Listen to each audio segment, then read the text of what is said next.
If I were to explain every single little detail about a galaxy, this video would last for more than 10 minutes, at the very least. So I'm trying to give a summarized version. So now I will start. A galaxy is a combination of stars, interstellar gas, and a host of other things that we observe in astronomy. The only distinction being that they are individual objects which are much, much smaller than a galaxy. The center of a galaxy is almost always inhabited by a supermassive black hole. The center of our galaxy, the Milky Way, is inhabited by Sagittarius A star, which is about 4 million times the mass of the Sun. Our nearest closest galaxy is Andromeda, which is 2 million light years away, 2.5 million light years away, and it is currently on a collision course. So within about 5 billion years, we'll be treated to a galactic light show of cosmic proportions, really. So in truth, there are a lot of things about galaxies that we still don't know, and some things that we've theorized, and it's the best we could do. And among those comes dark matter.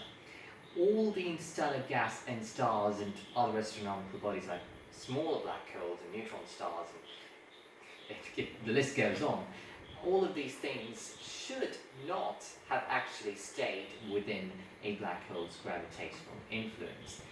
And the big question is, how has the black hole managed to keep everything within its orbit?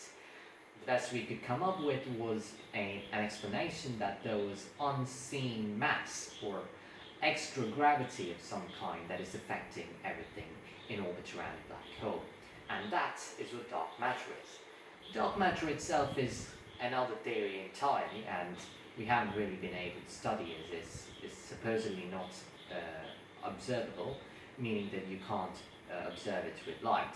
So we are starved for details when it comes to dark matter.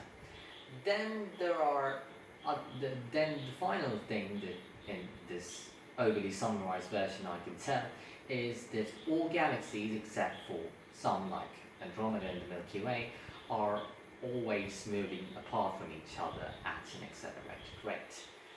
Now, this moving apart from each other, you can think of it differently based on what kind of theory you're working with, but in a simplified version, it's just that the universe is expanding and the space between galaxies is expanding as well. And this expansion of space is what is causing galaxies to fall apart.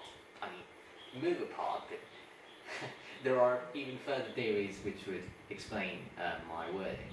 So that is an overly summarized version of galaxies. Thank you.